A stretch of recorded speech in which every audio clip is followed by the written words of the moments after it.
అందరికీ praise the lord. స్నేహితులారా, నేను 19వ సంవత్సరంలో రక్షణ భాగ్యాన్ని అందుకున్నాను.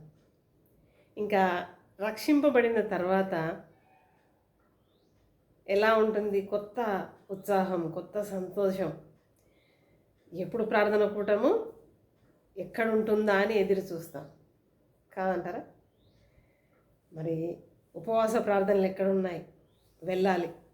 ఆదివారం ఆరాధన ఎప్పుడవుతుంది? వెళ్ళాలి. ఎప్పుడెప్పుడు బైబిల్ చదువుకోవాలి, ఎప్పుడెప్పుడు ప్రార్థన చేయాలి, ఎవరికి సువార్త చెప్పాలి కదా. ఈ ఆత్రతలో క్రొత్తగా రక్షింపబడిన వారు ఉంటారు కొంతకాలం, తర్వాత కూడా ఉంటారు. కాకపోతే కొంత అనుభవాల గుండా వాళ్ళు నడుస్తూ ఉంటారు కాబట్టి కొంచెం స్లోగా వెళ్తూ ఉంటారు.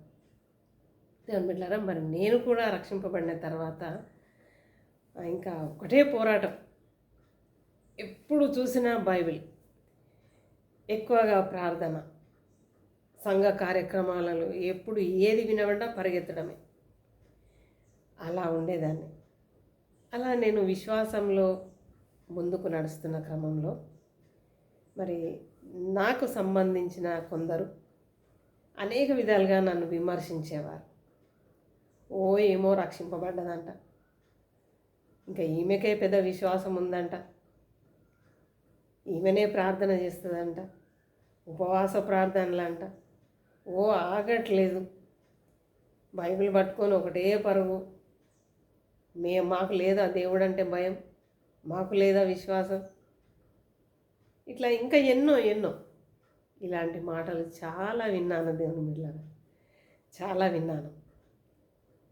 ఇక్కడ మనం ఒకటి నేర్చుకోవాలి. రక్షణ పొందిన వెంటనే రాత్రికి రాత్రే అద్భుతాలు జరిగాయి కదా. రక్షింపబడగానే సంపూర్ణంగా యేసుక్రీస్తు లాగానే తయారవుతారా? కారు కదా. అక్కడి వరకు ఎందుకు? మనకు ఒక బిడ్డ పుట్టిందనుకుందాం. అలా ఒక బిడ్డ జన్మించిన తర్వాత తెల్లవారే ఆమెను డిగ్రీ ఎగ్జామ్ రాయు అని అంటే రాస్తుందా? రాయదు కదా. ఆ అమ్మాయి చిన్న చిన్నగా ఎదగాలి. అప్పుడు ఒక స్థాయికి ఆ బిడ్డ మారుతుంది. అలాగే క్రీస్తులో విశ్వాసం ఉంచినంత మాత్రాన, రక్షణ పొందినంత మాత్రాన రాత్రికి రాత్రే అద్భుతాలు జరగవు. ఆ విశ్వాసి దినదినము అలా అన్నిటినీ ఓర్చుకుంటూ, సహించుకుంటూ, వాక్యాన్ని నేర్చుకుంటూ, సత్యాలు తెలుసుకుంటూ, ఎన్నో అనుభవాల గుండా నడుస్తూ విశ్వాసి ఎదుగుతాడు. ఎక్కడి వరకు? నిన్ను ఒక చెంప మీద కొడితే ఇంకొక చెంపను తిప్పి చూపించగలిగే స్థాయికి ఎదుగుతారు విశ్వాసులు. మరి అంతవరకు ఎదగాలి అని అంటే ఎంతో సమయం పడుతుంది. అది తెలుసుకోవాలి. అది గ్రహించకుండా రక్షింపబడ్డదంట ఏదైనా అనగానే మళ్ళీ ఎదురు మాట్లాడతారు. అట్లాంటి వాళ్ళు ఏం విశ్వాసులు? అట్లాంటి వాళ్ళ దగ్గర ఏం భక్తి ఉంది కదా. ఇలా అనేవాళ్ళు చాలా ఉన్నారు. అందులో మనం ఉన్నామేమో. ఒకసారి పరీక్షించుకుందాం దేవుని బిడ్డలారా, పరీక్షించుకుందాం. అయితే మరి తీర్పు అనేది మనము తీర్చొద్దు అని బైబిల్ గ్రంథం చెప్తుంది. నా జీవితంలో నన్ను ఎన్నోసార్లు మరి ఎంతో ఆటంకం నాకు కలిగినప్పటికీ మరి కొన్నిసార్లు నేను కూడా బలహీనపడి ఏమో లేదంత ఎందుకు, మరి ఈ రక్షణ ఎందుకు, ఈ విశ్వాసం ఇదంత ఏంటి అసలు, నేను ముందున్న స్థితిలో ఉంటేనే బాగుండు అని ఆ మాటలు భరించలేక నేను అనుకున్న దినాలు కూడా ఉన్నాయి. దేవుని బిడ్డలారా,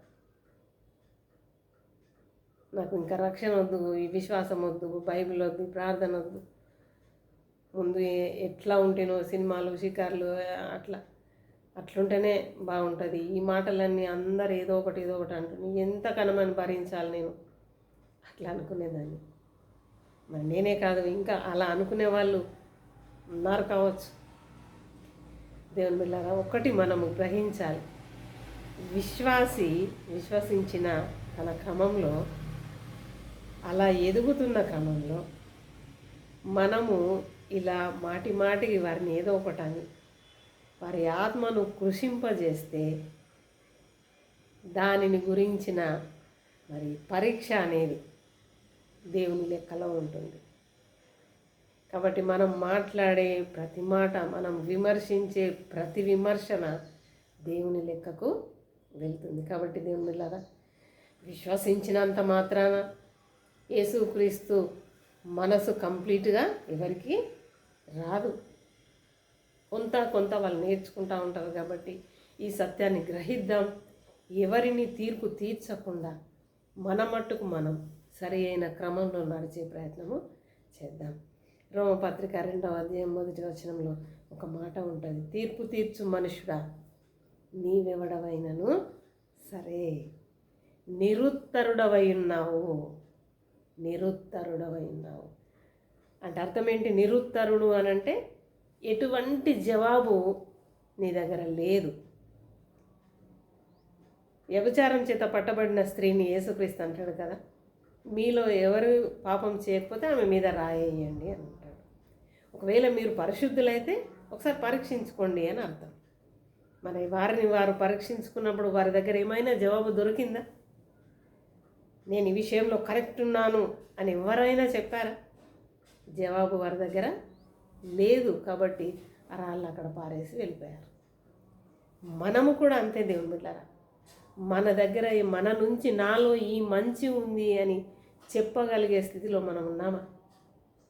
లేము. ఎక్కడో ఒక దగ్గర ఎప్పుడో ఒకప్పుడు ఏదో ఒక పొరపాటు చేస్తూనే ఉంటాం కదా.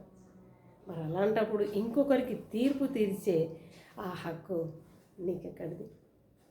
కాబట్టి దేవుని బిడ్డలారా, విశ్వాసులుగా నడుస్తున్న ఆ విశ్వాసులను వారిని ప్రశ్నించడం, లేక విమర్శించడం, తీర్పు తీర్చడం ఇట్లాంటివి మానుకుందాం. మనము కూడా వీలైతే ఆ త్రియేక దేవుని మార్గంలో నడిచే ప్రయత్నము చేద్దాం. అతి కృపలో దేవుడు మనందరినీ నడిపించునుగాక. ఆమేన్.